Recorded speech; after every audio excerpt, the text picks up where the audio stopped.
Welcome back, everyone. Another day, another training session. Just to continue where we left off yesterday, I just want to share with you the additional don'ts guide for telemarketers. I hope you were able to watch the previous video. If you haven't, please check out my channel's playlist and don't miss on the part one. So let's get into the rest of the don'ts list. So next one will be don't underestimate your prospect. This happened in many occasions where the telemarketer did not do a sufficient amount of time getting to know the prospect. For instance, you do need to survey, and any salesperson would know that the survey comes at the very beginning of your sales presentation just to make sure that you really know your client's needs and desires, and basically what is it in your package that is most suitable for him.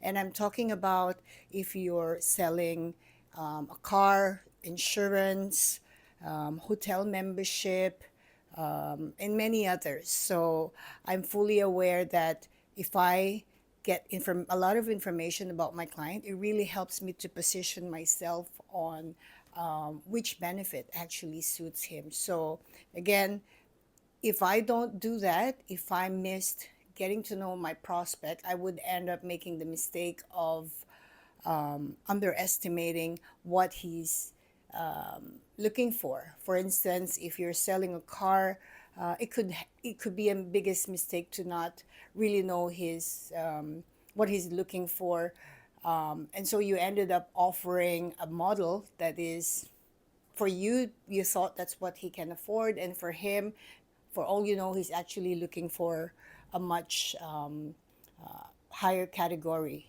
put it that way.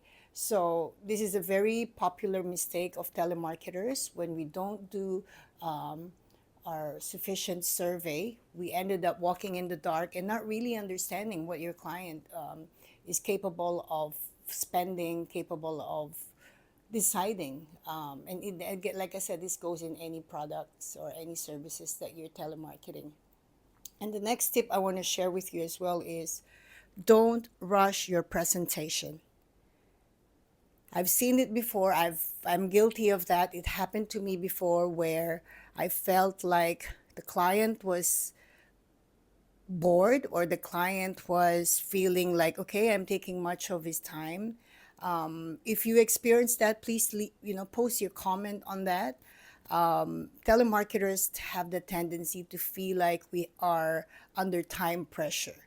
We are, but at the same time, if we really manage our presentation very wisely, and by not really wasting time talking about nonsense or talking about that are just really not relevant to your program or to the product that you're selling to the client, this is the ending of that. You feel like, okay, I don't have enough time anymore to cover a few more benefits. So the ending becomes you rushing your presentation. So when you rush your presentation, your client also can sense that.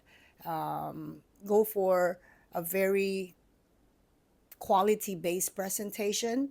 You could be calling 100 people a day, you could be making 30 presentations a day, but if they're not quality, you ended up getting less production out of that. So that's another tip I want to share with you. So don't rush your presentation, but at the same time, be mindful of your time spent on introduction, on survey, on building rapport.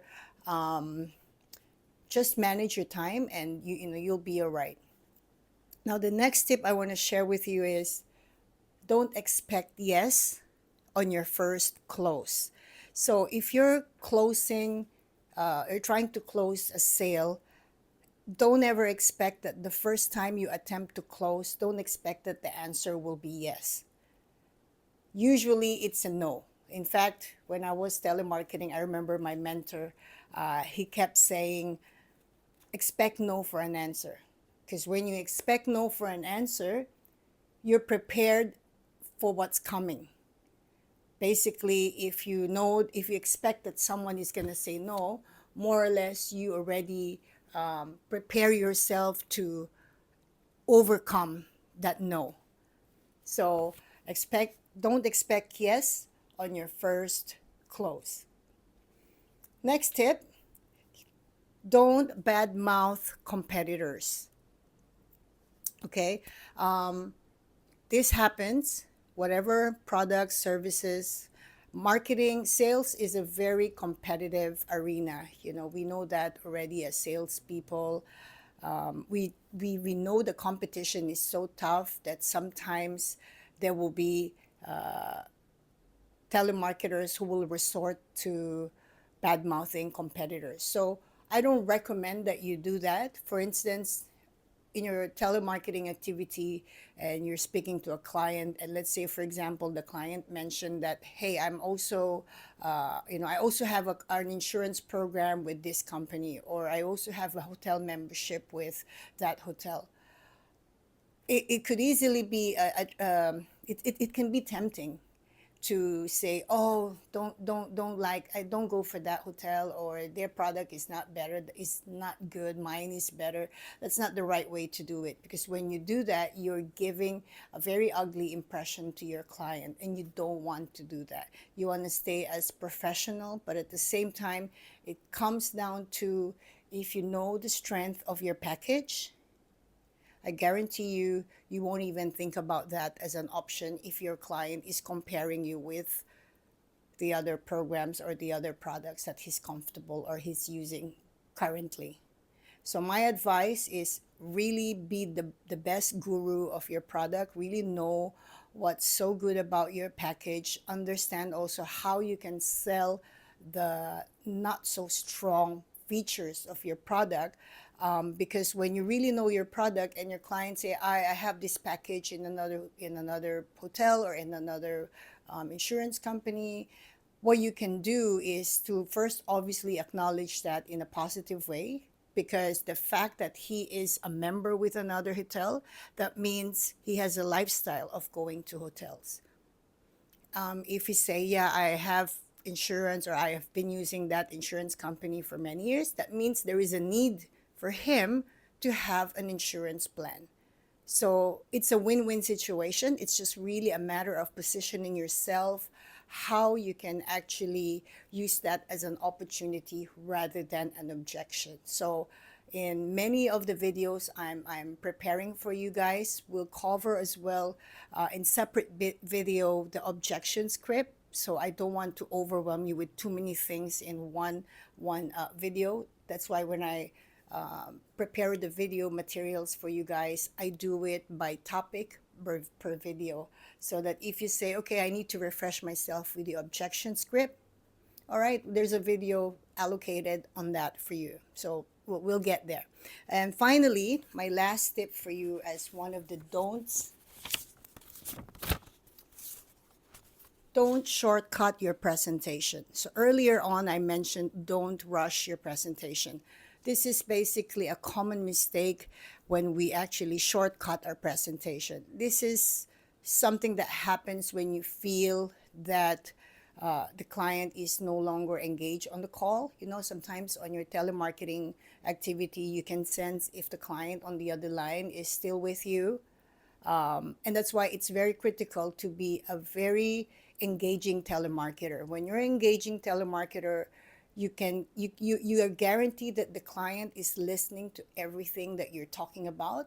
At the same time, he's part of your presentation, I suppose, than just the person on the other line. So don't shortcut your presentation. And by doing that, engage the client. Engaging the client all the time on any presentation is extremely important. It's the same goes with if you're doing customer service for telemarketing. If you're using telemarketing for customer service, it's important to stay engaged back and forth. What you ask the question, the client gives you an answer, and that would help you to really navigate your way to provide solution, or to basically confirm the sale at the end of the call. So I hope you guys learned a thing or two on this part 2 of our don'ts guide for telemarketers, and I hope that you're please leave your comment and share with me or share to our small community your industry, what you're doing, which product are you selling, what's your experience, do you agree on the don'ts, or do you have any other don'ts that we can learn from you, because selling is an ongoing learning process. I've been in this industry for 2 decades. I'm still learning. And it's a great thing. That's why I hope that we are actively sharing our comments and our personal experience on the comment section. So I hope this was meaningful, this was useful and valuable of your time. I appreciate your time watching my video. And again, I'll see you on the next training session. Have a good day, everyone. Bye for now.